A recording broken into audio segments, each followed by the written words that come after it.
Agama datang itu karena ada budaya, dan budaya hadir duluan daripada agama. Dia menyebut bahwa agama adalah pemicu persoalan, sumber konflik.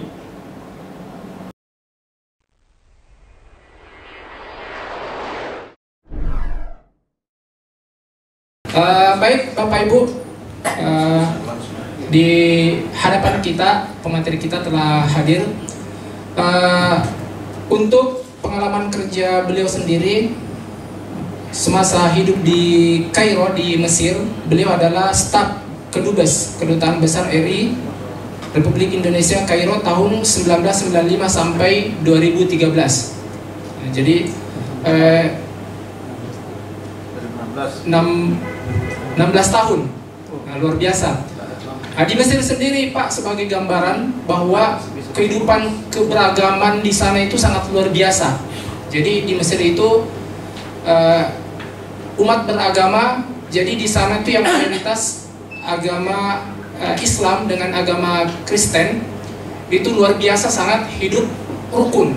Di sana selama saya hidup di sana, karena kebetulan saya juga studi di sana selama 6 tahun, saya belum pernah mendengarkan adanya konflik-konflik, dan ini bisa menjadi acuan bagi kita seperti bagaimana sih mereka bisa hidup berdampingan, tidak ada konflik di sana, kemudian mereka saling menghargai, hidup rukun dan sebagainya. Ini menjadi acuan bagi kita untuk menjadikan kehidupan beragama kita untuk menjauhi atau menghindari konflik-konflik yang sifatnya dalam keberagaman atau sifatnya dalam hal agama. Baik Bapak Ibu yang dimuliakan Allah Subhanahu wa taala, untuk memaksimalkan waktu saya langsung memberikan kepada pemateri kita untuk menyampaikan materinya pada siang hari ini terkait dengan moderasi beragama dan resolusi konflik sosial keagamaan. Kepada Al-Ustaz Dr. Haji Tabhan Syamsurijal LCMA, dipersilahkan. Bismillahirrahmanirrahim. Assalamualaikum warahmatullahi wabarakatuh.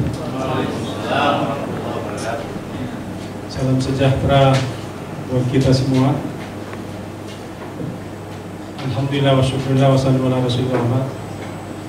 Bersyukur kepada Allah Tuhan yang Maha Kuasa bahwa pada hari ini kita dipertemukan dalam sebuah acara yang tentu sangat-sangat urgent kita lakukan dalam kehidupan kita bernegara.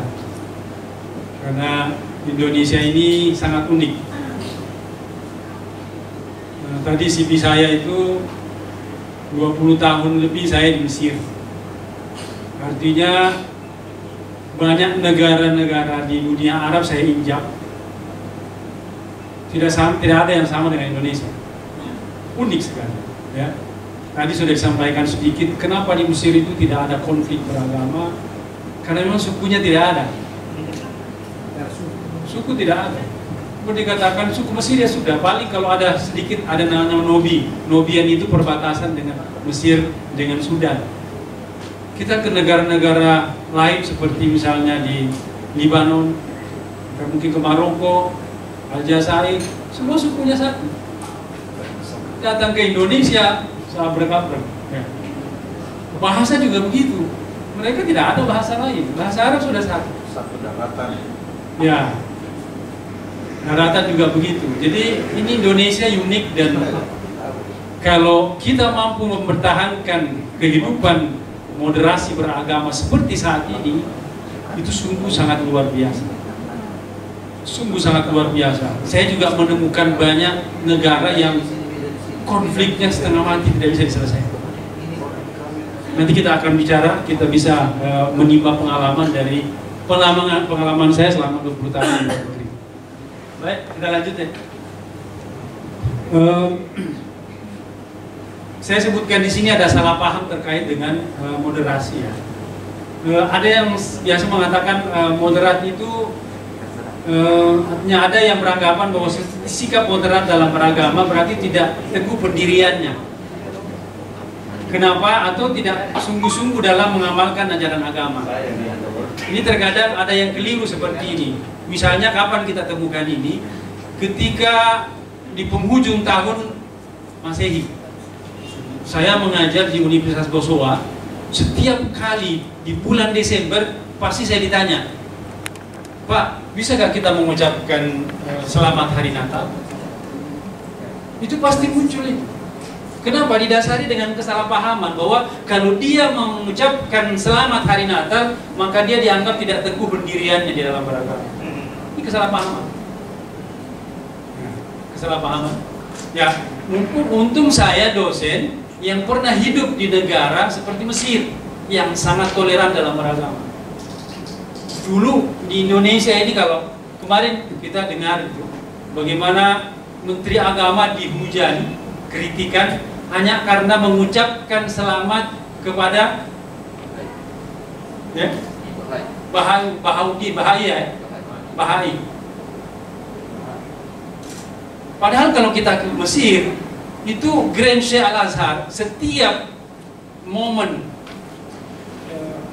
Natalnya orang Mesir, karena Natalnya orang Mesir dengan Natalnya Indonesia itu beda. Karena di sana Koptik, ya, Natalnya tanggal 7 Januari. Itu setiap kali Natal itu datang ke gereja mengucapkan selamat hari Natal. Siapa yang mengucapkan itu? The Grand Al-Azhar. Itu petingginya ulama di sana datang. Kok rakyatnya bisa mengatakan seperti kita? Wah, itu salah Menteri Agama. Apalagi ya Menteri Agama, kalau kita lihat konteksnya, bukan mengatakan selamat kepada agama Bahai, selamat kepada komunitas Bahai. Jadi ini nih alasan pertama kenapa keliru ya. Yang kedua, seakan-akan sebagai bentuk kompromi keyakinan teologis beragama dengan pemeluk agama lain. Ada yang mengatakan kalau kita masuk gereja, dengan sendirinya kita beribadah di gereja, itu kan salah paham. Orang masuk gereja sama dengan orang masuk masjid. Di sini kalau ada orang yang non muslim masuk masjid, itu pasti ribut, viral pasti. Padahal kami di Mesir, di Al-Azhar itu setiap hari orang non muslim masuk masjid. Kenapa? Karena masjid sebagai tempat untuk wisata. Jadi orang-orang yang wisatawan dari Eropa yang pakai UKC itu masuk masjid, tapi memang etikanya diberi tutupan supaya menghormati tempat sucinya orang muslim. Tapi masuk, mereka tidak pakai jilbab masuk. Coba kalau di masjid kita itu bolak-balik masuk orang yang turis masuk, gempar itu. Ini salah paham, moderasinya salah paham. Yang ketiga, sering dianggap tidak sensitif, tidak memiliki kepedulian karena tidak membela simbol-simbol keagamaan. Sehingga orang yang berpaham seperti Menteri Agama dianggap tidak sensitif. Atau orang yang sepaham dengan Menteri Agama dianggap bahwa ini pemikiran liberal. Ini orang yang tidak sensitif dengan agama Islam. Nah, ini semua yang kita harus luruskan. Bapak Ibu sebagai petinggi di tempatnya masing-masing itu harus mengawal moderasi ini. Kita babat itu pemikiran-pemikiran yang keliru terkait dengan moderasi. Lanjut. Nah, mana yang benar? Ya tentu kita harus kembali kepada pengertian moderasi itu. Kan moderasi kalau dalam bahasa Latin itu adalah berarti sedang, di tengah-tengah, ya. Jadi sikapnya itu tidak berlebihan juga tidak kekurangan. Dia namanya saja tengah. Ya. Jadi moderasi itu adalah tengah. Yang tengah memang selalu enak, ya. Tengah. Dalam hadis Nabi itu kan khairul umur ya awsatuha, yang paling baik itu yang paling tengah. Jadi kalau kita duduk di tengah itu yang paling bagus. Ya, ya. Pinggir juga bagus. Ya. Nah, jadi di KBBI juga ya, pengertian moderasi itu adalah pengurangan kekerasan dan penghindaran keekstriman. Ini kalau pengertiannya KBBI itu kan terkait dengan konteks keindonesiaan. Sehingga untuk bagaimana supaya mengurangi kekerasan, menghindari ekstrim. Karena kapan kita ekstrim, kapan kita memiliki jalur kekerasan, berarti kita tidak moderat. Jika dikatakan orang itu bersikap moderat, kalimat itu berarti bahwa orang itu bersikap wajar, biasa-biasa, dan tidak ekstrim. Kan enak itu, ya. Kalau kita dalam kehidupan, jangankan kehidupan bernegara, kehidupan rumah tangga saja. Ya. Kalau selalu kita tanggapi biasa-biasa, suami datang moro-moro atau istri juga begitu kan. Tapi suami menanggapi wajar-wajar biasa-biasa kan enak itu. Jadi api dibalas dengan air, jangan api dengan api. Nah itu. Atau air dengan air, banjir nanti kan. Nah itu. Jadi sikap yang wajar. Ya. Kemudian yang paling penting tentu menghindari ekstremitas. Ya, lanjut. Karena itu moderasi beragama adalah jalan tengah. Ya. Jadi kalau ada bahasa Arabnya, mohon maaf ini. Ya, saya tadi tidak hilangkan itu. Jadi ekstrim keras radikal dengan ekstrim kanan, ekstrim kiri, ekstrim kanan ini ada. Jadi, tidak hanya di dalam agama ya, tetapi di dalam bernegara juga ada. Ya, kalau kita misalnya ekstrim kiri dari sisi ekonomi ada, ya, yang aliran sosialis, ada yang aliran liberalis, kan gitu. Itu dari pandangan ekonomi.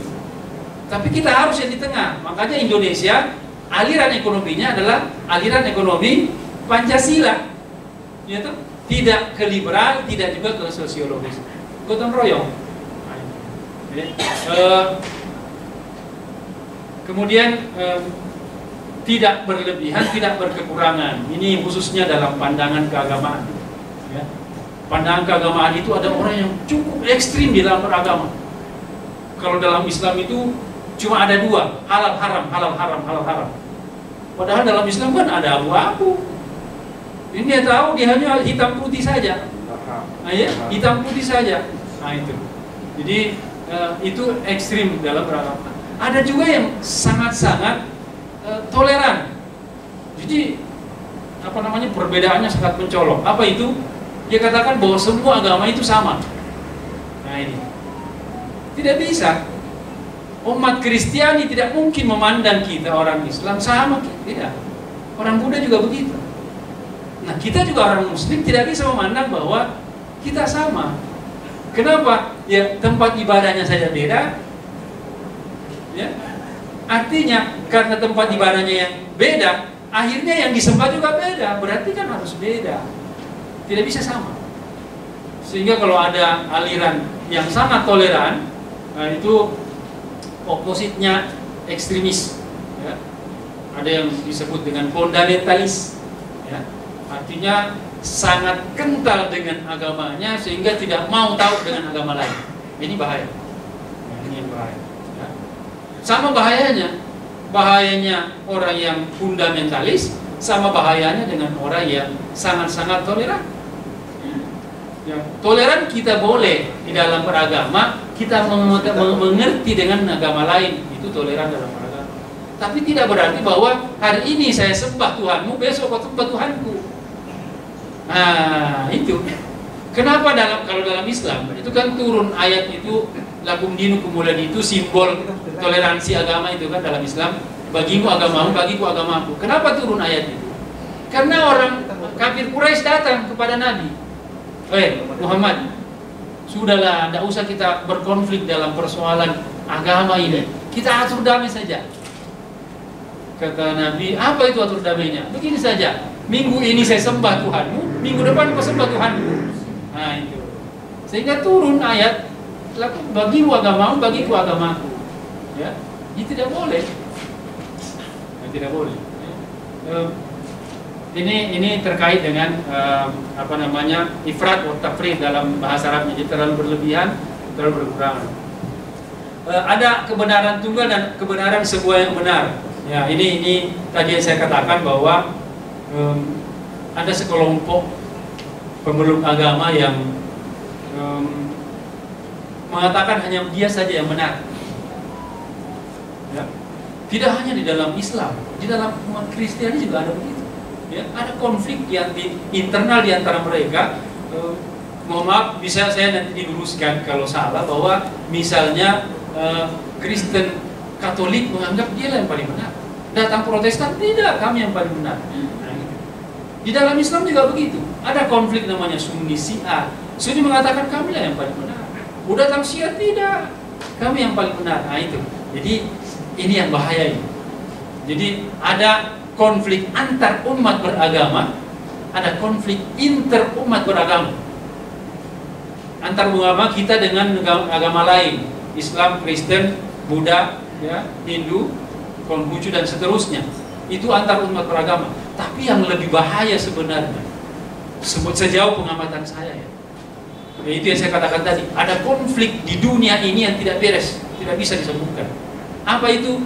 Konflik inter beragama. Kalau konflik antar umat beragama gampang. Di Indonesia misalnya diselesaikan dengan SKB 3 menteri, selesai. Tanda tangan menteri, selesai. Tapi kalau internal umat beragama, siapa yang mau tanda tangan? Siapa yang mau tanda tangan? Tidak ada yang berani. Karena tidak ada yang mewakili bahwa itu perwakilan saya. Karena perwakilannya juga mengatakan tidak, saya yang benar, kamu yang salah. Nah, ini yang bahaya. Karena itu kenapa Syiah dan Sunni itu tidak pernah mau berdamai. Sekalipun ada upaya, kalau kita katakan nanti kita masuk ke dalam resolusi konflik, apakah tidak ada resolusi konflik? Ada. Tapi karena basicnya sudah tidak bisa diselamatkan, maka tidak selamat. Apa basicnya tidak selamat? Itu mengatakan tadi bahwa kami yang benar. Itu tidak boleh terjadi di dalam umat beragama. Tapi, nah ini tapinya. Tapi kita tidak boleh mengatakan bahwa agama kami tidak benar. Itu juga keliru. Ya, tidak boleh mengatakan agama kami tidak benar. Dan itu salah. Setiap umat beragama wajib mengatakan agamanya benar. Saya kalau mengajar itu di di universitas, kebetulan kalau misalnya ada non muslim yang datang, saya katakan, pertahankan agamamu supaya kau tahu bahwa agamamu benar. Sama halnya kami pertahankan agama kami bahwa agama kami benar. Itulah konsep lakum dinukum waliya din. Bagimu agamamu, bagiku agamamu. Jadi itu lanjut. Nah, jadi yang benar moderasi beragama itu percaya diri dengan esensi ajaran agama yang dipeluknya. Jadi kita harus tahu bahwa agama yang kita peluk itu agama yang benar. Apa? Mengajarkan prinsip adil dan berimbang. Setiap agama pasti ada ajaran moderasinya. Setiap agama pasti ada ajaran. Barusan saya cari-cari tadi agama Hindu apa? Ternyata ada. Ya, agama Hindu itu mengajarkan bagaimana agama, bagaimana keyakinan orang lain harus dihargai. Keyakinan orang lain harus dihargai. Dan di umat Kristiani juga begitu. Ajaran rahmatnya umat Kristiani itu menandakan bahwa dia peduli dengan ajaran orang lain. Di umat Islam jelas ya, dikatakan ummatan wasata. Wa kadzalika ja'alnakum, kalian diciptakan sebagai umat pertengahan. Nah, ini dalam ayatnya umat pertengahan, artinya Anda tidak boleh ke kiri, tidak boleh ke kanan, harus setengah. Tadi sudah digambarkan apa yang disebut dengan umat pertengahan, ya, tidak ke kiri, tidak ke kanan. Tidak ekstrim, tidak sangat lunak. Jadi moderasi beragama itu ada keterbukaan, ada penerimaan, ada kerjasama, ya, yang dari masing-masing kelompok yang berbeda. Jadi kalau kita berbicara moderasi beragama, berarti antara satu dengan yang lain harus menerima bahwa orang lain punya keyakinan. Patokannya itu. Kapan ada orang kelompok yang tidak mau menerima perbedaan, maka tidak ada yang namanya moderasi. Ya. Di dalam satu ajaran Islam itu disebutkan bahwa sekiranya Tuhan berkehendak maka kalian akan dijadikan sebagai umat yang satu. Sekiranya Tuhan berkehendak, tapi Tuhan tidak berkehendak. Apa artinya? Bahwa dibolehkan kita untuk berbeda-beda. Karena itu sunnatullah. Kita boleh berbeda-beda. Tidak boleh, kalau kita cuma satu, itu berarti menghilangkan hukum kausalitasnya alam. Alam ini kan ada malam, ada siang, ada malam, ada perbedaan. Langit bumi ada perbedaan. Selalu ada pasangannya. Ya, suami istri ada pasangannya. Begitu juga kebaikan keburukan ada pasangannya. Tidak boleh hanya kebaikan saja. Kenapa Tuhan menciptakan neraka? Kenapa tidak surga saja? Ini pertanyaannya. Kenapa harus ada neraka? Bukankah zalim Tuhan memasukkan orang ke neraka? Saya tidak mau menjawab itu karena kita berbicara moderasi. Tetapi intinya bahwa kita harus berbeda. Suami istri juga di dalam rumah tangga harus berbeda. Kalau tidak berbeda, tidak lahir anak. Tidak lahir anak kalau tidak berbeda. Ada orang yang kawin satu jenis, tidak ada anaknya. Jadi suami istri itu harus berbeda. Ada laki, ada perempuan, supaya lahir generasi. Itu contoh kecil ya. Apalagi kita tarik kepada kebangsaan. Masya Allah, di Indonesia ini dari awal tadi saya mengawali bahwa kebangsaan kita dibangun dari perbedaan. Dan orang yang membangun kebangsaan dari perbedaan itu pasti langgeng. Itu satu kunci. Saya mengamati itu, saya mengamati selama 20 tahun. Mereka negara yang tidak membangun negaranya dari perbedaan tidak langgeng. Kenapa? Ujung-ujungnya pasti berbeda. Karena dari awal dia satu. Dari awal dia satu. Tapi ujung-ujungnya dia berbeda. Nah, itu. Tapi kita alhamdulillah founding father kita itu jelas duduk bersama-sama dengan perbedaan yang ada. Apalagi kalau kita berbicara toleransi. Waktu dibentuk ya, persiapan dalam panitia persiapan kemerdekaan Indonesia, itu kan muncul klausal Piagam Jakarta ini. Coba bayangkan kalau Piagam Jakarta itu diloloskan, mohon maaf yang minoritas itu mungkin tidak bisa sebebas sekarang ini melaksanakan ajaran agama. Tapi karena itu toleransi dibuang sehingga muncullah sila pertama ketuhanan yang Maha Esa. Bukan Piagam Jakarta. Jadi dibangun negara ini dari perbedaan sehingga bisa langgeng seperti ini. Dan kita sebagai penerusnya harus menjaga itu. Harus menjaga itu. Kalau tidak, kita akan jatuh seperti negara-negara di Timur Tengah. Di Irak. Di Irak awalnya negara yang sangat kuat, adidaya. Negara yang sangat ditakuti di Timur Tengah. Waktu zamannya Saddam Hussein. Itu negara ditakuti di Timur Tengah. Mengapa Amerika menggunakan Irak untuk menghantam Iran? Karena satu-satunya negara yang bisa melawan Iran adalah Irak. Kenapa bisa runtuh sekarang ini? Itu salah satu di antaranya karena tidak kuat di dalam memahami perbedaan. Karena setelah Amerika pulang, mengangkat diri dari Irak, muncullah perbedaan di kalangan mereka. Syiah, Sunni dimunculkan. Syiah, Sunni dimunculkan. Jadi ketika Amerika hengkang dari Irak, yang menguasai Irak adalah orang-orang Syiah. Yang tadinya itu ditindas oleh Sunni. Coba, kan Saddam Hussein adalah aliran Sunni. Ketika dia berkuasa, dibabat itu semua Syiah. Sekarang setelah hilang Saddam Hussein, Syiah yang kemudian mengambil alih pemerintahan, dibabatlah itu Sunni. Jadi sampai sekarang aku babat-babat. Jadi kapan selesainya? Tidak bisa selesai. Karena konfliknya adalah konflik inter umat beragama, bukan antara Islam dan Kristen. Tidak. Saya selalu katakan bahwa tidak pernah saya menemukan di dalam literatur, tidak pernah saya menemukan dalam literatur bahwa perang Islam dan Kristen didasari oleh agama. Tidak. Karena di dalam Islam tidak ada keyakinan atau tidak ada ajarannya untuk menyerang orang lain. Di Kristen juga begitu. Kenapa ada yang disebut dengan perang salib? Itu karena dimotori oleh politik, kekuasaan, bukan ajaran agama. Bukan ajaran agama. Jadi intinya begini, seperti gambaran begini, itu moderat di tengah ya. Itu lawannya ada di samping, liberal radikal ya.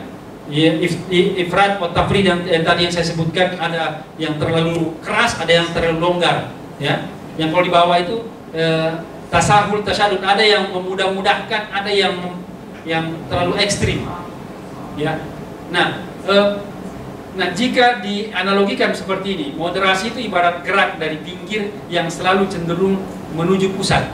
Jadi kalau orang dari kiri ke kanan kemudian ketemu di tengah, itulah moderasi. Tapi jangan kita dari tengah selalu ke pinggir. Nah, itu yang bahaya. Jadi selalu cari yang tengah itu ya. Jadi selalu arahnya ke tengah. Selalu arahnya ke tengah supaya kita moderat. Apa maksudnya arahnya ke tengah? Cari titik temunya. Kapan kita dari tengah ke pinggir, berarti kita cari persoalan, kita cari perbedaan, akhirnya tidak ketemu. Tapi kalau kita berada di tengah, kita cari titik temunya. Di mana titik temunya? Itulah pentingnya bagaimana mencapai resolusi konflik. Lanjut. Nah, dalam konteks beragama, sikap moderat itu adalah pihak untuk memiliki cara pandang, sikap, jadi pilihan memiliki yang cara pandang, sikap, dan perilaku di tengah-tengah di antara pilihan ekstrim yang ada. Ini kan ada katakanlah ekstrim itu adalah setan, musuh kita bersama. Bagaimana cara menyikapi musuh kita bersama ini? Ya kita harus memiliki cara pandang atau sikap atau perilaku yang tengah. Jadi apalagi ekstremis beragama itu cara pandangnya, sikapnya, perilakunya melebihi batas-batas moderasi. Jelas. Jadi kalau ada orang yang ekstrim berarti cara pandangnya sudah melebihi batas-batas moderasi. Jadi pada prinsipnya moderasi agama itu dipahami sebagai cara pandang, sikap, perilaku, selalu mengambil posisi di tengah-tengah, selalu bertindak adil dan tidak ekstrim dalam beragama. Jadi intinya di sini, ya, kita harus bertindak yang namanya adil kan berarti menyeimbangkan. Itu namanya adil, menyeimbangkan. Sehingga ukurannya itu adalah bagaimana keseimbangan sehingga tidak terjadi ini yang sangat berat, ini yang terlalu tinggi, ini terlalu rendah. Jadi moderasi itu sebenarnya simple. Moderasi itu sangat simple, cuma kita yang persulit. Kenapa saya katakan simple? Dari awal saya katakan bahwa kalau kita mau moderat, tinggal bagaimana cara pandang kita itu kita setting ulang. Bahwa semua memiliki hak untuk berkeyakinan. Kita setting itu. Kita punya prinsip beragama bahwa setiap manusia punya hak untuk berkeyakinan. Sekalipun di dalam internal beragama. Ini yang saya luruskan ini. Kenapa saya angkat ini? Karena barusan beberapa hari yang lalu ada pembumi hangusan atau upaya membakar Masjid Ahmadiyah. Ya. Saya bukan pembela Ahmadiyah, tapi kalau kita berangkat dari moderasi tadi bahwa setiap orang itu berhak memiliki keyakinan sendiri, berhak untuk berkeyakinan sendiri, sehingga tidak boleh kita larang untuk dia mau menyembah siapa, dia mau bentuk masjidnya bagaimana, terserah. Kalau kita berbicara negara Pancasila, beda kalau negara agama ya. Kalau kita berbicara negara agama tentu tidak boleh.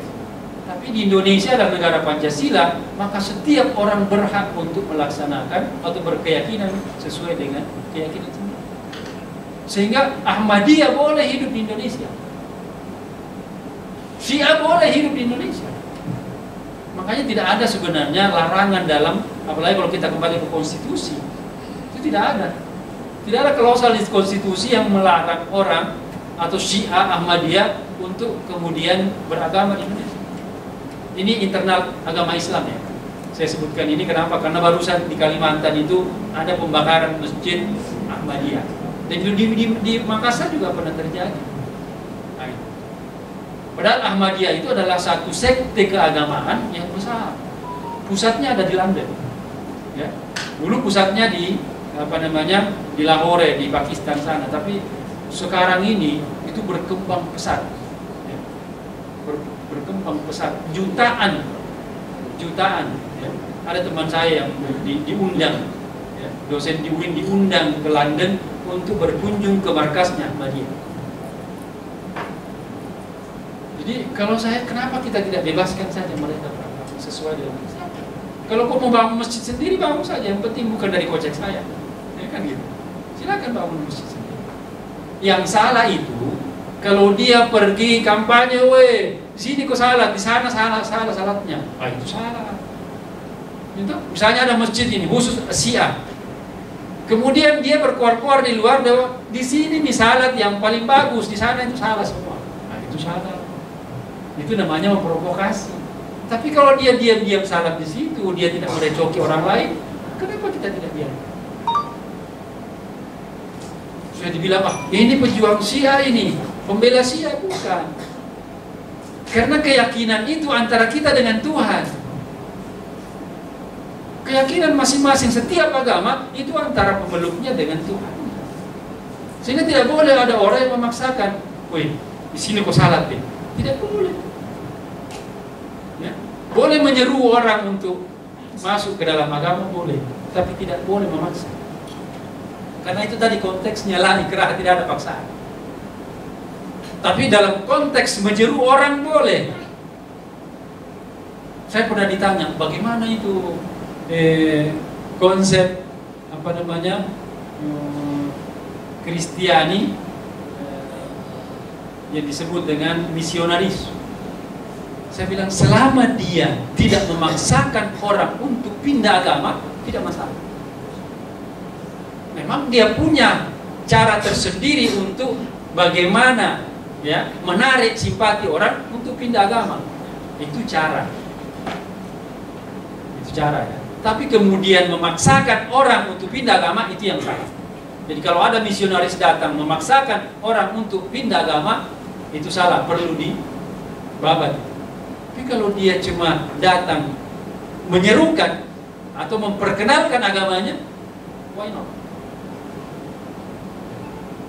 Nah, yang salah itu kalau dia sudah pernah memberikan atau memperkenalkan, orang tidak terima, datang lagi, itu pemaksaan namanya. Itu yang keliru. Jadi boleh datang sekali memperkenalkan sudah. Tapi kalau datang 2 kali, 3 kali dengan kemudian mengiming-imini, itu sudah pemaksaan namanya. Secara tidak langsung. Jadi saya katakan, misionaris dalam konteks tertentu benar, tapi dalam konteks yang lain, dia keliru. Mohon maaf ini, karena saya ditanya, jadi saya menjawab. Lanjut. Nah, bagaimana di Indonesia? Masih ada waktu ya? Bagaimana di Indonesia? Indonesia ini ternyata konfliknya banyak sekali. Mungkin kita tidur enak-enak di rumah, tapi ternyata setiap tahun itu ada lembaga-lembaga survei yang mensurvei di Indonesia antara 180 sampai 200 kasus konflik beragama. Banyak sekali. Seluruh Indonesia, banyak sekali. Itu kalau kita berangkat dari perjuangan moderasi yang sudah dilakukan oleh Kementerian Agama selama ini. Jadi masih banyak ternyata PR kita untuk bagaimana membantu Kementerian Agama untuk memperjuangkan moderasi. Menteri Agama luar biasa ya, memperjuangkan moderasi beragama ini. Saya tahu karena ada buku yang saya sudah download, itu ada beberapa buku yang dikeluarkan oleh Menteri Agama itu, Kementerian Agama Pusat, sebagai upaya untuk meluncurkan yang disebut dengan program moderasi beragama. Tapi ternyata masih banyak. Ya, bahkan di tahun 2000 itu sudah di pandemi, Kementerian Luar Negeri Amerika mengeluarkan 10 pelanggaran konflik beragama di Indonesia. Ya itu sah-sah saja kalau orang luar mau melihat, silakan. Ya. Tapi kalau dilihat yang 10 itu saya hanya menyebutkan 3 di sini. Itu larangan beribadah, kesulitan para umat muslim, aliran Syiah untuk beribadah, ini yang saya sebutkan tadi. Masih banyak tempat di mana umat beragama di satu agama tetapi alirannya beda, itu dihalang-halangi. Nah, itu ada, ya. Kita tidak menutup mata itu karena memang masih ada di kelompok kita, di kalangan kita yang tidak bisa menerima. Kalau orang luar termasuk Amerika melihat itu salah, kita juga mengatakan itu salah. Kalau dari perspektif Pancasila, bukan perspektif agama ini, perspektif Pancasila. Negara ini negara Pancasila, berarti Syiah boleh dong beragama di sini, Ahmadiyah boleh beragama di sini, karena kita Pancasila. Nah, yang kedua, kesulitan izin membangun tempat ibadah masih ada memang. Tetapi setelah saya meneliti juga melihat persoalannya, ini terkadang persoalannya memang benturan di masyarakatnya. Jadi ada penganut agama tertentu awalnya beribadahnya di rumah, tapi karena kegiatannya sudah ditercium oleh orang-orang di luar dan banyak, kemudian dia membangun rumah ibadah, padahal aturannya ada. Karena aturannya persekian kepala rumah tangga baru boleh mendirikan rumah ibadah. Itu ada SKB 3 Menteri itu, ya. Ya? Ya, PP 89 2006 ya. Nah, itu ada aturannya. Jadi kalau umat beragama mau mendirikan masjid, kembali dulu ke situ. Kalau tidak, berarti ada persoalan. Pasti akan ada persoalan, karena pasti ada demo, pasti ada penolakan, ada resistensi dari masyarakat. Nah, itu terjadilah konflik. Jadi yang ketiga, penggunaan parameter keagamaan untuk naik pangkat jabatan ini yang lucu ini di Goa ini, ya, yang lucu di Goa ini diangkat oleh Kementerian Luar Negeri loh ini yang apa namanya, yang merilis ini. Wah, ada pelanggaran di Goa itu. Apa? Jadi pengangkatan jabatan ASN itu diuji. Nah, yang terakhir, Baginda Pasapol berkolaborasi dengan pemuka agama yang ada pada peserta pemuka agama dari masyarakat tersebut melakukan gerakan toleransi ajaran, ya. Jadi setelah semua selesai itu baru kemudian kita kumpul tunjukkan toleransi umat beragama. Ini loh pemahaman toleransi umat kami dari umat Kristiani ini, dan supaya sama-sama tahu bahwa ternyata kembali lagi setiap umat manusia memiliki hak untuk berkeyakinan. Jadi, nah, memang di dalam beragama ini kan memang paradoksal, ya, paradoks. Itu Max Weber, sosiolog Jerman, dia menyebut bahwa agama adalah pemicu persoalan, sumber konflik. Ini melihat dari, tentu tidak lahir dari pemahaman sendiri, dia akan menggali. Dia lihat bahwa ini kok negara-negara yang beragama justru konflik. Agama yang ateis, yang tidak bertuhan, itu tidak konflik. Di Korea misalnya tidak ada konfliknya orang di sana. Ya.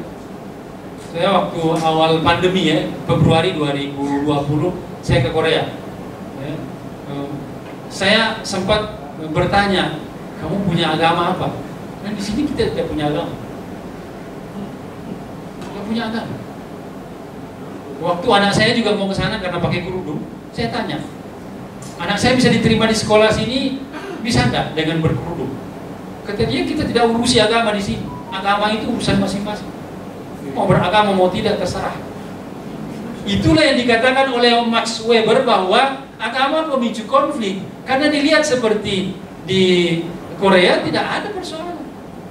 Dilihat seperti di Rusia yang tidak bertuhan, tidak ada masalah.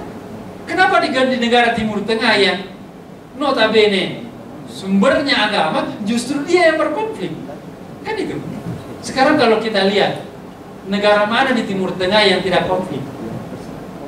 Atau sumber konflik di dunia sekarang ini adanya di Timur Tengah. Padahal agama turun di Timur Tengah. Agama Islam, Kristen, Yahudi, semua turun, nabinya, Alkitabnya semua turun di Timur Tengah. Kenapa justru di sana menjadi sumber konflik? Tapi kemudian dibantah oleh Talcott Parsons, itu sosiolog dari Amerika. Ya, dia mengatakan tidak, agama sebagai faktor pemersatu umat, sebagai resolusi dalam sebuah konflik. Jadi dua ini yang masih melatar belakangi pemahaman manusia sekarang ini terkait dengan agama. Sekalipun kecenderungan yang kedua itu yang mendominasi. Kenapa? Karena justru agama, banyak sekali agama justru itu yang mempelopori bagaimana penyelesaian konflik. Makanya di sini kekerasan berbasis agama sudah ada sejak berabad-abad yang lalu. Ya. Jadi kalau baru sekarang mau dilihat, tidak, kekerasan beragama banyak. Itu sudah mengisi peradaban dunia, peradaban manusia. Karena itu memang sangat paradoks kalau dikatakan agama mengerjakan nilai luhur, tapi pada saat yang sama dikatakan sebagai sumber konflik. Ya, lanjut. Nah, resolusi konflik perspektif Islam, saya tidak banyak mengutarakan ini karena kita di sini menjebuk ya. Lanjut. Nah, dalam Islam memang ada terkait dengan sulhu, bagaimana mendamaikan, ya, mendamaikan antara umat Islam dengan ahlul harb. Ahlul harb itu adalah orang yang sementara berperang, ya. Antara pihak adil dan pihak makar. Itu ada antara suami istri, ada sulhu, ada upaya untuk memperbaiki. Bila muamalah dalam pembunuhan juga ada, ya. Bahkan dalam Islam kalau ada pembunuhan namanya qisas, kalau dimaafkan oleh ahli warisnya, maka gugurlah kemudian tuntutan. Ya. Ada tahkim, itu pengadilan, ya. Itu langkah lanjutan kalau sulhu gagal, kalau bagaimana memperbaiki itu. Lanjut. Nah, model-model sulhu ini, model sulhu dalam Islam dengan model resolusi konflik saya gambarkan seperti ini. As-sulhu itu artinya mendamaikan, ya. Mendamaikan.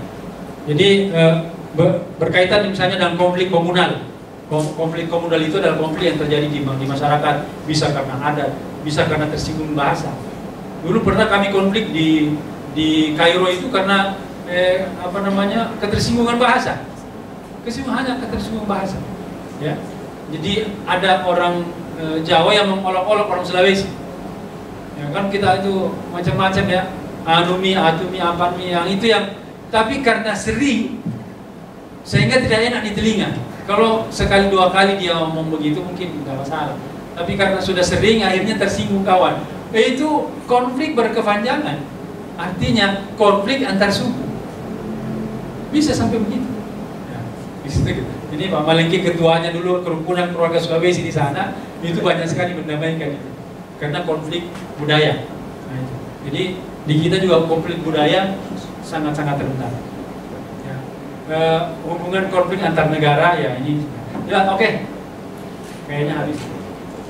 Ya, terima kasih banyak. Itu sekedar pengantar untuk kita diskusi lebih panjang. Sebelum saya tutup, saya ingin mengutip sedikit. Ada di dalam buku yang diterbitkan oleh Kementerian Agama Pusat itu, ada 4 indikator moderasi agama yang disinggung beliau. Yang pertama, komitmen kebangsaan. Ya, ini dari Kementerian Agama ini, ya. Jadi indikator moderasi beragama itu pertama komitmen kebangsaan. Kenapa didahulukan komitmen kebangsaan? Karena kita adalah negara Pancasila, bukan negara agama. Itu harus digarisbawahi dulu bahwa Indonesia bukan negara agama, negara yang berdasarkan Pancasila. Tapi Pancasila menaungi semua agama. Kemudian indikator yang kedua adalah toleransi. Nah, artinya karena komitmen kebangsaan bisa saja luntur karena persoalan agama, ya. Ini saya ulangi lagi, komitmen kebangsaan bisa luntur karena persoalan agama, sehingga dibutuhkan toleransi beragama. Ini penting. Kenapa saya katakan tadi bisa luntur? Karena masih banyak atau ada sekelompok orang yang melakukan konflik mengatasnamakan agama. Sebenarnya bukan konflik agama, Bisa saja konflik politik. Apa contohnya? Seperti misalnya konflik di Papua, ya. Konflik di Papua itu sangat-sangat rentan di sana itu. Ya. Ada kabupaten namanya Tolikara ya. Tolikara. Wah, itu konfliknya berat sekali. Tapi setelah ditelusuri ternyata bukan persoalan agama. Pemuka agama di sana sudah mengatakan bahwa dari dulu kami menerima umat Islam di sini. Tapi kenapa konflik seperti ini sangat-sangat rentan? Karena ternyata didasari oleh persoalan politik. Jadi persoalan politik yang menunggangi agama sehingga dibutuhkan tadi itu yang kedua, toleransi beragama. Artinya toleransi beragama di sini kembali menyadarkan kepada pemeluknya bahwa agama itu harus ada di sini, bukan di politik. Agama harus ada di hati masing-masing, di keyakinan masing-masing, bukan di politik. Kan dikatakan bahwa wah ini yang mau masuk jadi caleg adalah umat Islam, harus hantam yang non-muslim atau sebaliknya. Itu tidak bisa. Karena politik itu bukan agama. Politik itu adalah duniawi. Politik bagi saya ya, nggak tahu kalau ada yang berpendapat, nah politik itu tidak bisa dipisahkan dengan agama. Betul, politik tidak bisa dipisahkan dengan agama, tapi tidak boleh politik menunggangi agama. Yang banyak seperti itu. Politik menunggangi agama. Yang benar adalah politik mendukung agama bagaimana berkembang. Karena kalau tidak ada politik, agama juga tidak. Kan politik bagaimana mendamaikan, melakukan harmonisasi dalam kebangsaan. Kalau tidak ada harmonisasi dalam kebangsaan, bagaimana bisa beragama? Seperti di Suriah, orang mau pergi salat di masjid, bagaimana caranya? Kalau kita mau salat di masjid, syahadat dulu. Kenapa? Belum tentu kita selamat. Coba, orang mau pergi salat, syahadat dulu di rumah. Kenapa? Bisa saja di tengah jalan kita ditembak. Maka saya selalu mengatakan, Indonesia harus bersyukur bahwa dia bisa beribadah. Di tempat beribadahnya tidak ada yang ganggu. Kita perlu bersyukur di Indonesia. Orang yang bergereja di hari Minggu tidak pernah ada yang. Orang yang salat di bawah waktu di masjid juga tidak ada yang ganggu. Alhamdulillah. Ya. Di orang Hindu liburinya dengan apa? Nah, itu. Yang ketiga itu tadi indikator moderasi beragama ya. Kementerian Agama itu satu, komitmen kebangsaan, kedua toleransi, yang ketiga anti kekerasan. Anti kekerasan. Kenapa kita harus anti kekerasan? Karena ya tidak semua yang keras itu bagus. Yang bagus, yang keras itu yang semen bosowa, berdiri kokoh, ya kan? Hanya itu yang bagus. Tuhan itu tidak. Jadi anti kekerasan ini penting. Ya, karena ada terjadi kekerasan bukan hanya dalam persoalan agama. Itu tadi saya katakan, bisa saja terjadi kekerasan karena faktor perbedaan pilihan politik. Tapi karena tidak mampu menggunakan persoalan politik, akhirnya bagaimana menarik agama? Itu yang terjadi, ya. Karena dia kalah di dalam pemilihan, sehingga dia mengatakan, lah itu kan non-muslim yang menang. Masa kita orang muslim yang kalah? Ayo kita babat dia. Nah, itu keliru. Kalau dia kalah bukan karena persoalan agamanya, memang dia tidak dipilih. Ya itu ya. Nah itu. Jadi ini anti kekerasan. Kemudian yang tidak kalah penting, karena kita berbicara masalah bangsa Indonesia, adalah akomodatif terhadap kebudayaan lokal. Ya, ini tidak ada di negara lain ini. Tidak ada. Di Timur Tengah sana, di Mesir tidak ada. Karena budaya mereka itu hanya satu, budaya Mesir, selesai. Kalau kita budayanya, Masya Allah, budaya Bugis lain, Sunda, Makassar lain, Jawa lain, maka harus akomodatif dengan budaya lokal. Kapan tidak akomodatif dengan budaya lokal? Ya seperti yang di Kairo dulu itu. Ada orang Jawa mengatakan Bugis primitif. Bagaimana tidak terjadi kekerasan? Lu orang dikatakan primitif. Coba. Ah, itu karena tidak tahu budaya lokal. Dia tidak tahu budaya. Bahwa di Sulawesi ada namanya budaya Siri. Kapan kau sentuh itu budaya Siri, bukan satu orang yang tersinggung, tapi satu rumpun yang tersinggung. Nah, karena tersinggungnya satu rumpun dikatakan, wah ini orang primitif ini. Masa satu orang yang konflik, semua yang bawa-bawa yang lain, dikatakan primitif. Kenapa? Ini tidak tahu budaya lokal. Nah, di Indonesia itu harus belajar budaya lokal supaya kita tidak tersinggung dari sisi budaya. Ini bahaya ini. Kita di Indonesia di sini mungkin tidak terlalu terasa. Kami yang di luar negeri itu pernah merasakan itu. Karena kami bersentuhan langsung. Ya, kami bersentuhan langsung. Ada kerukunannya. Jawa ada kerukunannya Wali Songo. Sulawesi ada kerukunan keluarga Sulawesi. Dari Riau ada KSMR, macam-macam. Semua ada. Dari Kalimantan ada. Semua ada. Dan itu membawa budaya kental masing-masing. Yang kalau ini tidak dipahami, jadi tidak hanya memahami keyakinan masing-masing, tapi juga harus memahami kebudayaan masing-masing supaya kita terhindar.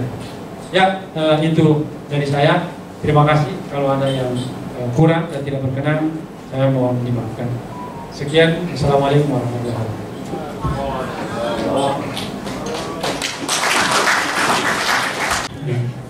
Assalamualaikum warahmatullahi wabarakatuh. Salam, selamat siang, salam sejahtera untuk kita semua. Salam kebajikan dan nama budaya. Bapak narasumber yang saya hormati dan Bapak Ibu beserta penguatan moderasi beragama. Puji syukur saya bertemu dengan orang-orang hebat pada kesempatan ini. Dari 3 materi yang sudah disampaikan luar biasa manfaatnya bagi saya. Terkait yang ingin saya tanyakan ya. Mungkin bisa disebutkan nama dulu Pak. Nama Iwayanentra, agama Hindu, berasal dari Kota Makassar.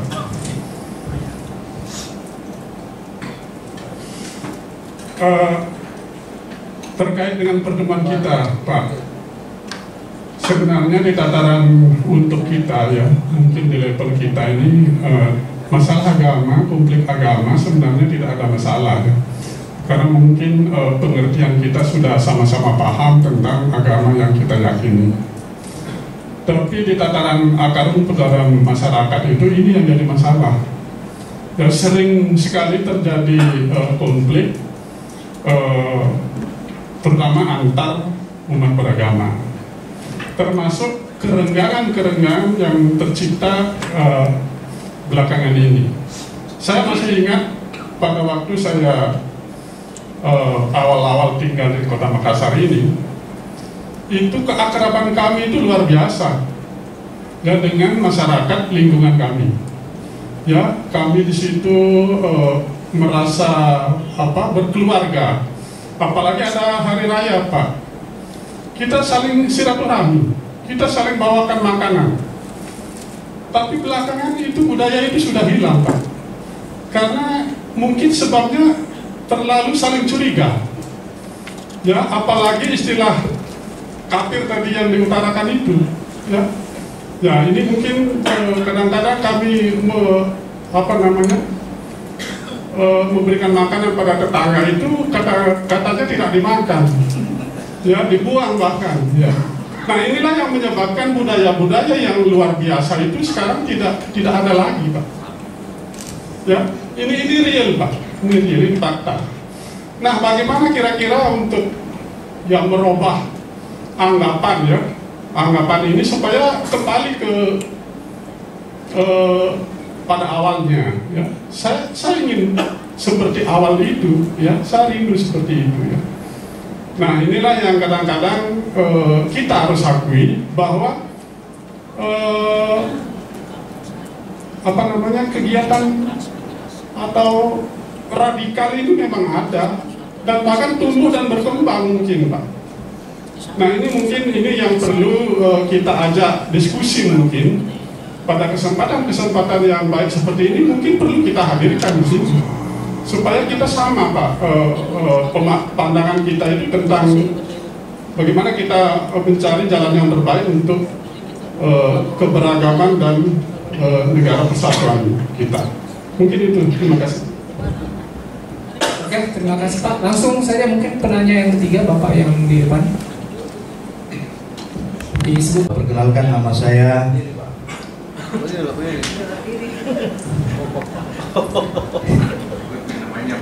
saya Sofyan Jukri dari Goa, Manggoa.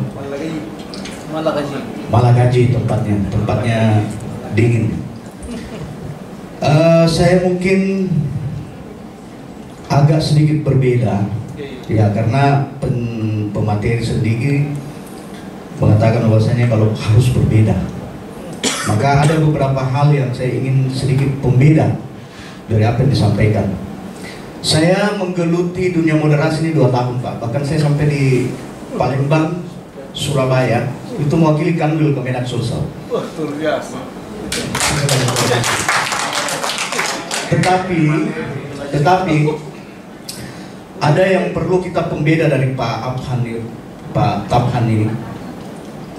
Mohon maaf, Pak. Sebab begini, kita ini ke kanan-kanangan, ke kiri-kirian. Tapi saya mengamati dari tadi,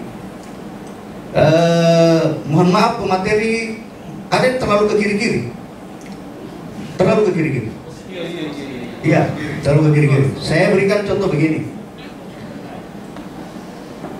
Terakhir yang saya kutip, dan itu saya sedikit agak sepakat. Kenapa ada sesuatu yang dari luar itu susah untuk diterima? Karena yang dari luar itu tidak mengerti kultur budaya kita. Nah, sekarang kita bicara tentang Syiah, Ahmadiyah.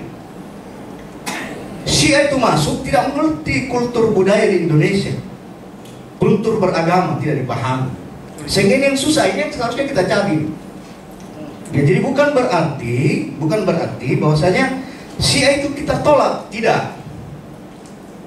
Ya, tidak berarti kita tolak. Ini dalam artian begini, Pak. Inilah yang kemudian kenapa sampai moderasi beragama ini menjadi konflik horizontal. Karena masyarakat di bawah itu bingung. Di dalam Islam saya lari ke sini salah, muncul lagi aliran baru. Akhirnya apa? Banyak orang mencari selamat di ajaran yang radikal. Itu sebenarnya yang harus kita perjelas itu di situ. Nah, tadi disinggung oleh teman dari Jeneponto, Lompo Batang. Saya orang yang paling sering ketemu karena Lompo Batang itu ada di Malagaji. Setiap Idul Adha saya menemukan orang yang haji di sana. Ya kan? Karena saya orang moderasi tidak kuat apa-apain. Ya kan seperti itu, mau diapa-apain. Karena ujungnya itu moderasi itu adalah yang penting tidak terjadi konflik. Kan seperti itu, namanya penghargaan terhadap. Kalau saya bilang salah menurut keyakinan saya, ya salah, tapi kita harus moderasi. Kan seperti itu. Nah, apalagi yang menyangkut Syiah Sunni ini ditambah lagi Ahmadiyah. Ahmadiyah itu kenapa menjadi konflik ini juga. Kadang-kadang kita memoderasi terhadap penganut yang jadi korban, tetapi kita sendiri tidak berani mengakui bahwasanya yang jadi pelaku itu dia juga menjalankan hak moderasinya sebenarnya. Harusnya kan seperti itu, kita harus adil di sini. Kenapa sampai Ahmadiyah itu tidak diterima? Karena yang pendirinya itu mengakui dirinya sebagai nabi.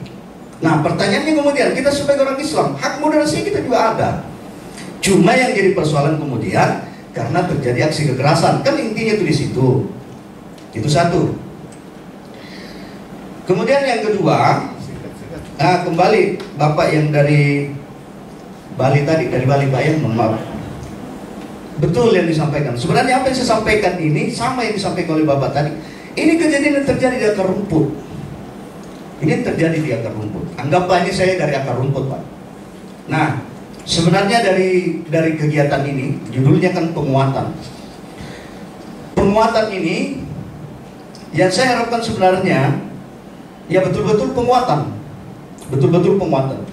Kira-kira kalau saya bertemu dengan orang dari jamaah, dari ini inter-Islam ya, interagama Islam. Dia katakan ini haram.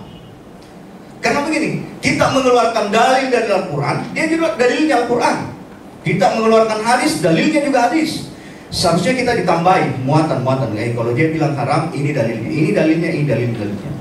Saya kira itu sedikit pembeda Pak, supaya kita tidak mengantuk. Assalamualaikum warahmatullahi wabarakatuh. Tapi dari Ricky tadi tidak ada.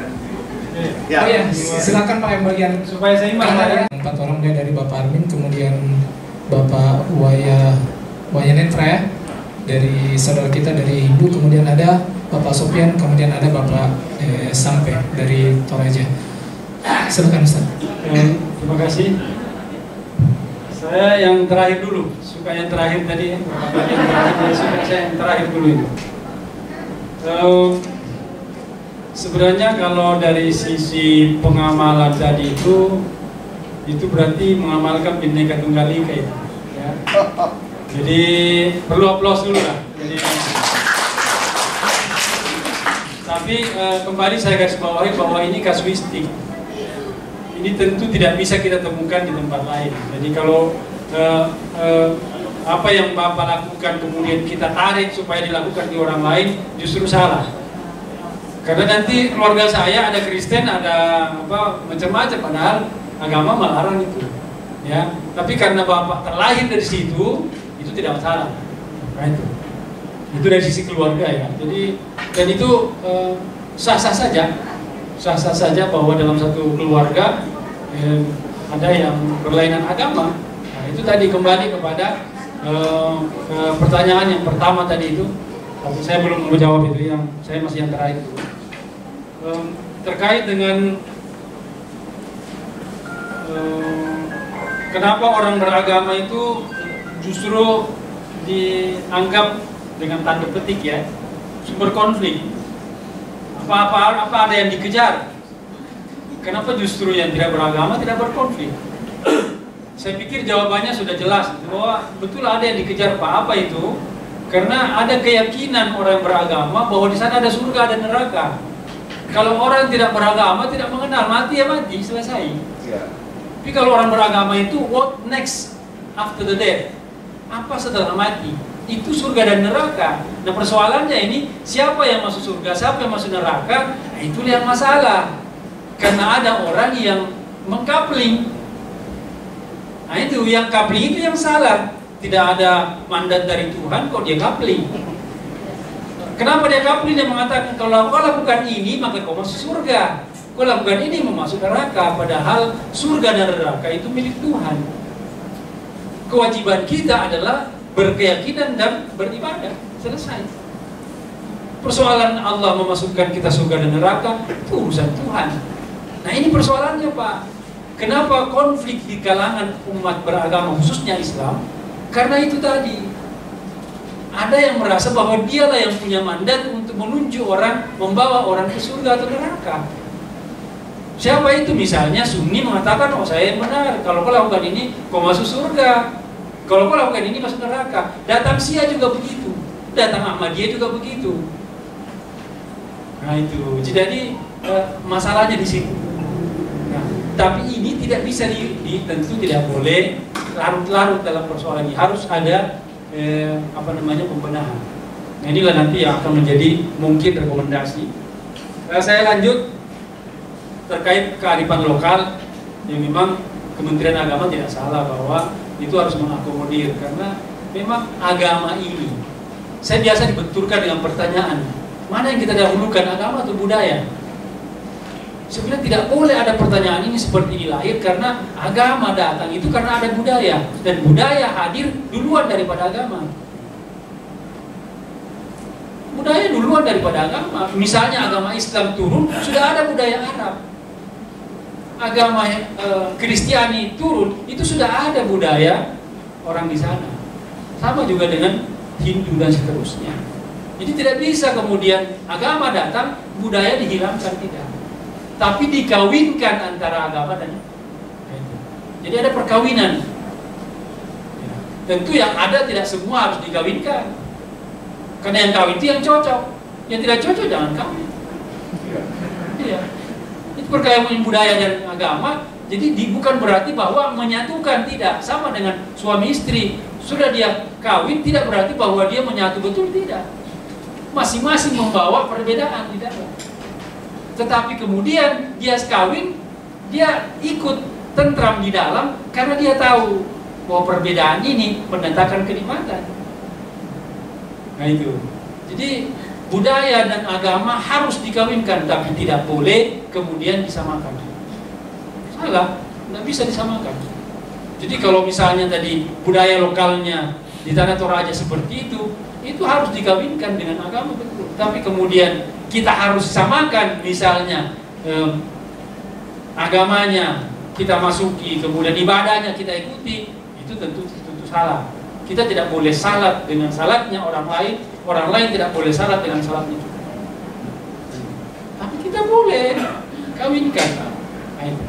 Dan ini banyak, ya. Kami di Mesir juga melihat secara langsung itu bagaimana perkawinan budaya dengan agama, sehingga dikatakan oleh adik saya tadi bahwa di sana tidak ada konflik, praktis tidak ada konflik. Ya. Baik, saya kembali ke pertama Pak Arvin, ya. Kalau dikatakan tadi beliau gagal paham, mungkin tidak gagal paham, Pak. Kenapa? Karena di dalam undang-undang itu disebutkan. Coba nanti kalau ada waktu kita lihat itu undang-undang dasar kita, ya. Jadi pasal 28E itu menyebutkan mengakui hak setiap warga negara atas kebebasan beragama atau kepercayaan. Jadi negara ini mengakui kebebasan beragama dan kebebasan kepercayaan. Karena itu, kenapa aliran kepercayaan itu dibolehkan, Pak? Jadi bukan cuma 6 agama misalnya, tambah aliran kepercayaan, itu diakui. Karena undang-undang kita mengatakan begitu. Jadi bukan cuma agama saja yang diakui, aliran kepercayaan juga diakui. Siapa aliran kepercayaan? Seperti Bahai tadi itu. Makanya ketika Bapak Menteri mengucapkan selamat, itu benar karena aliran kepercayaan. Nanti akan saya singgung di mana letak kesalahannya. Ya. Saya lanjut di pasal 28 ayat 1 juga mengatakan bahwa hak beragama dan berkepercayaan adalah HAM yang tidak bisa dikurangi. Nah, ini ada dalam undang-undang kita, Pak. Hak asasi manusia untuk percaya itu dilindungi oleh undang-undang. Jadi tidak bisa saya menyatakan tadi itu karena patokannya undang-undang dasar. Ya.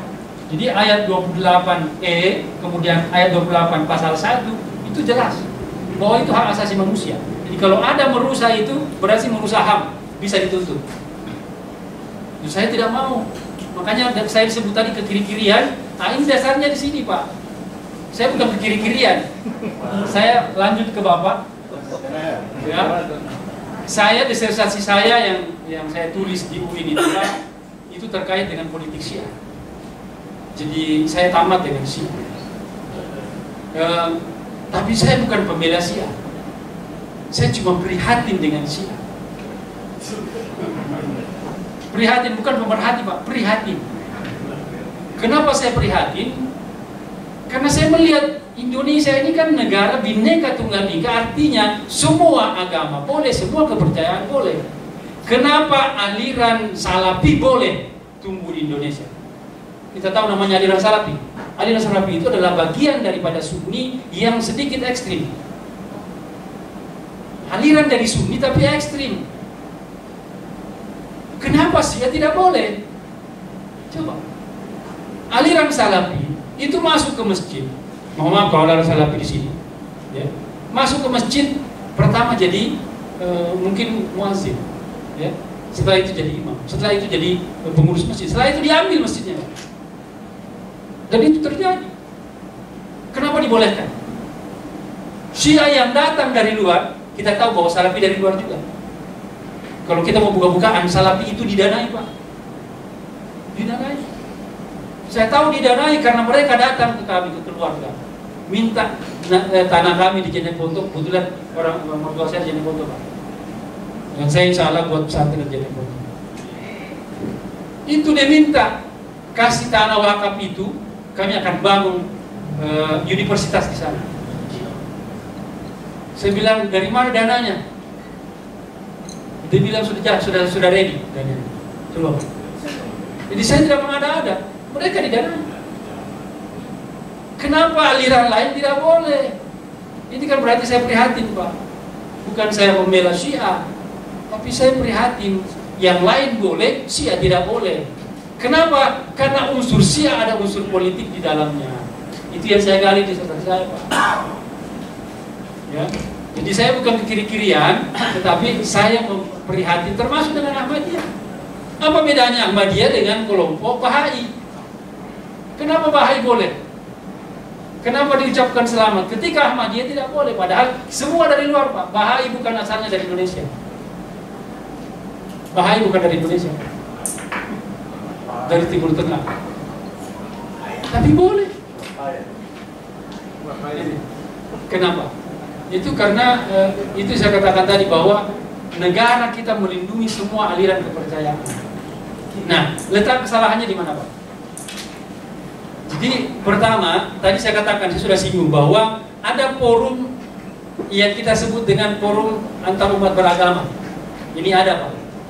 Tetapi tidak ada forum inter umat beragama. Itu satu kesalahan. Yang kedua, ya, harus ada regulasi yang mengatur bahwa orang yang membawa ajaran agama atau aliran agama itu hanya boleh dalam kelompoknya atau pada diri sendiri, tidak boleh diungkap di orang lain. Itu harus tegas, Pak. Supaya apa? Yang ditakutkan oleh orang-orang di sekitar itu, ketika ajaran Ahmadiyah itu mempengaruhi masyarakat, ketika ajaran Syiah mempengaruhi masyarakat, ini harus ada aturan yang tegas supaya mereka datang, silakan, tapi jangan mempengaruhi orang yang sudah punya keyakinan. Ada orang yang mau, seperti tadi ada orang yang misalnya mengaku Nabi, tidak apa-apa, silakan Anda mengaku, tapi mengaku Nabi di kamarmu sendiri, itu boleh. Tapi kalau ketika Anda mengaku Nabi di luar, itu sudah mempengaruhi, itu tidak boleh. Berarti ini yang tidak ada sama kita. Ini yang harus dibentuk regulasinya secara tegas. Meskipun sebenarnya MUI sudah bekerja, tapi tidak maksimal. Kenapa? MUI melakukan bekerja ketika ada persoalan. MUI turun tangan ketika persoalan sudah muncul. Padahal sebenarnya ada regulasi di mana kita bisa mensosialisasikan kepada masyarakat bahwa ini hati-hati kok, ini ada regulasinya. Kapan kamu langgar regulasi ini, maka kamu ditangkap. Ini yang tidak ada. Sehingga aliran kepercayaan betul ada di dalam Undang-Undang Dasar, tapi harus diikat supaya tidak mempengaruhi atau tidak menimbulkan konflik internal. Jadi itu tadi ya, Pak Sofyan, bahwa saya tidak kiri-kirian, Pak. Cuma saya lebih prihatin sebenarnya, karena terus terang begini, kita ini dipengaruhi oleh konflik internasional. Saya di Kedutaan Arab Indonesia di Kairo itu, pekerjaan sehari-hari saya adalah pengamat Timur Tengah. Jadi saya mengamati termasuk Syiah, ya, konflik Timur Tengah. Saya berkesimpulan begini, Pak, bahwa umat Islam ini itu tidak berdiri sendiri, tapi dipengaruhi oleh konflik internasional. Dan kita tahu semua bahwa pemicu konflik internasional itu adalah Amerika. Pemicu konflik internasional Amerika. Kenapa? Karena dia tahu bahwa kapan tidak ada konflik, maka Amerika tidak punya kepentingan. Senjatanya tidak ada. Berarti konflik harus dipelihara, Pak. Konflik harus dipelihara, itu menurut Amerika ya. Konflik harus dipelihara. Nah, kita sebagai biasnya, Pak, termasuk umat Islam di Indonesia, kita dicekoki informasi bahwa Syiah itu tidak bagus. Kenapa? Karena yang berani melawan Amerika di dunia internasional hanya Syiah. Mohon maaf, hanya Syiah yang mengatakan no pada Amerika. Saya bertengkar dengan promotor saya kemarin waktu diuji, karena saya pertahankan ini. Bos, saya mengatakan bahwa Syiah didalimi, Pak. Kenapa Syiah didalimi? Karena hanya Syiah yang mengatakan no kepada Amerika, tidak ada yang sanggup. Hanya Syiah yang mengatakan no pada Israel, tidak ada yang sambut. Kita orang Indonesia dicekoki informasi yang salah terkait dengan Syiah. Dikatakan bahwa bahaya Latin Syiah sama dengan bahaya Latin komunis. Padahal kita belum tahu ajarannya. Yang semestinya kita paham dulu ajarannya, baru kemudian kita cap bahwa dia salah. Dan semua ajaran, saya selalu katakan tadi bahwa setiap aliran kepercayaan atau ajaran dia mengatakan benar, orang lain salah. Jadi Syiah juga memandang kita salah. Mohon maaf, seperti kita mengatakan Syiah itu salah. Di mana pertemuannya? Pertemuannya di politik. Karena politik itu duniawi. Sementara agama tadi ada terkait dengan surga dan neraka. Nah itu Pak. Jadi ini saya buka wawasan lebih luas lagi bahwa konflik di Indonesia itu bisa saja memang Pak bukan murni dari kita. Konflik di Indonesia ini juga adalah bagian daripada konflik yang lahir dari luar. Satu lagi saya ingin saya tegaskan bahwa konflik internasional itu mewakili dua negara yang sekarang ini berseteru adalah Iran dengan Arab Saudi. Dan saya takutkan dua aliran mereka ini masuk ke Indonesia, konfliklah di Indonesia. Nah ini yang kita harus jaga-jaga supaya tidak terjadi. Karena yang terjadi di Timur Tengah kan seperti itu. Bahwa konflik di Lebanon karena ada Iran dengan Arab Saudi. Konflik sekarang yang masih berlangsung di Suriah itu karena ada Iran dengan Arab Saudi. Jadi kita kemana-mana ini tapi ada hubungannya. Bahwa konflik yang tadi kita sebut itu memang ini khusus internal ya, inter umat Islam ini. Saya tidak sebut karena saya yakin betul bahwa konflik antar umat beragama kita bisa selesaikan. Kenapa? Karena aturannya sudah jelas. Aturan sudah jelas. Orang yang mau bangun gereja, mau bangun masjid, aturannya sudah jelas. Yang tidak jelas ini aturannya aliran kepercayaan. Saya minta ada aturan. Kapan itu diajak keluar agamanya, alirannya, itu dianggap sebagai aliran yang membahayakan. Stop. Kamu punya aliran, silahkan di kamar masing-masing. Beribadah kepada Tuhanmu sesuai dengan mau kau jadi nabi, jadi nabi. Tapi jangan keluar mengatakan saya nabi. Yang terakhir Bapak Wayan, jadi Wayan ya.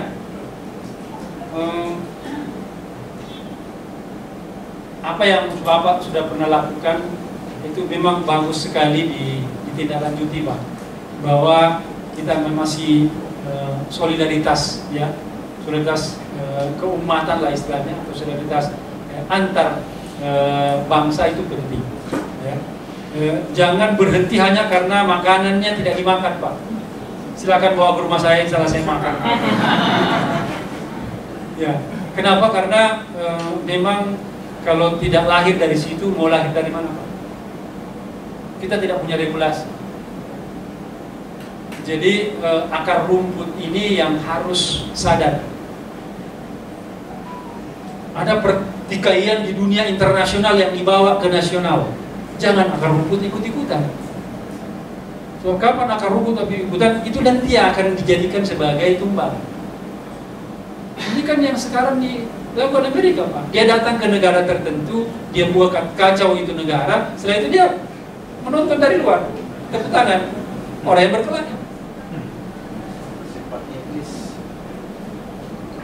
Jadi kalau kita masuk ke dunia intelijen Pak, saya tahu persis karena saya dulu kerjanya di atase pertahanan. Jadi saya tahu persis dunia intelijen.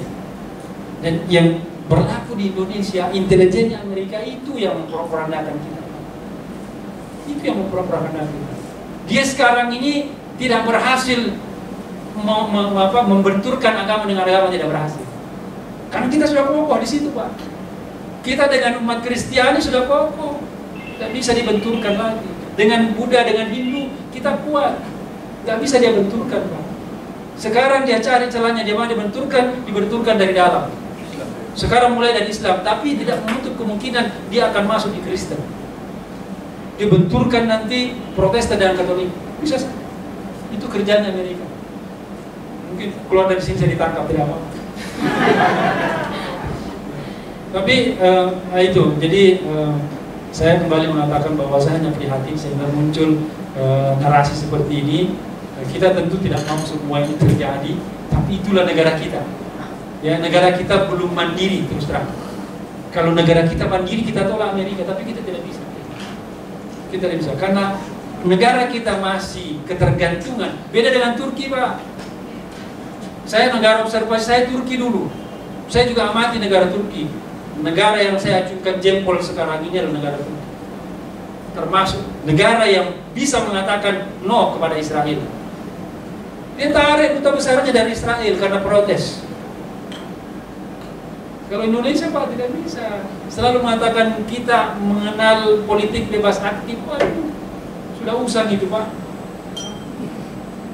Jadi pembelaan kita kepada Palestina kurang. Kenapa? Karena politiknya masih bebas aktif. Coba kalau politik berkepentingan, kita bela mati-matian itu Palestina. Seperti Turki membela Palestina. Jadi ini hanya brainstorming saja bahwa ada persoalan di internasional yang sangat mempengaruhi kehidupan keumatan keagamaan kita. Mohon maaf kalau ya mengenai Ahmadiyah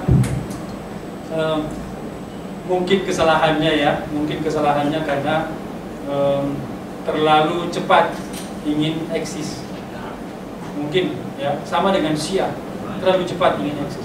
Padahal kalau dia melakukan manuver seperti Salafi, dia akan selamat. Salafi itu saya katakan tadi, Pak, dia masuk masjid jadi muazin dulu, lama-lama jadi imam, setelah itu ketua masjid, Pak, setelah itu diambil masjidnya. Nah itu. Ini Muhammadiyah tidak. Ahmadiyah karena besar di luar, dia mengatakan, oh kita besar di luar, kita langsung besar. Sama dengan Syiah, besar, dia betul besar di Iran, tapi di Indonesia tidak, masih ada resistensi. Perkenalkan dulu bagaimana keyakinanmu kepada orang, baru kemudian eksis.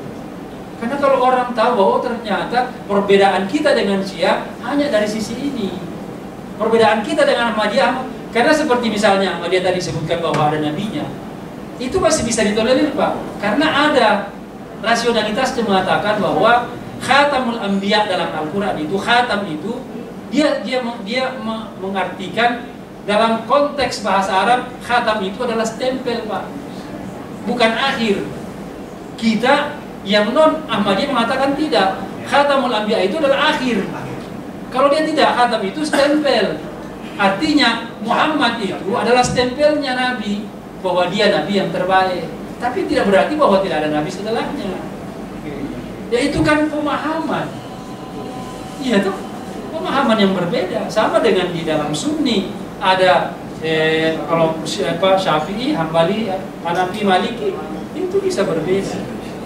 Jadi inilah yang lama ini kalau kita mau diskusi itu, karena waktunya kayaknya sudah melebihi. Terima kasih atas segala kesempatannya dan mohon maaf kalau ada yang kurang.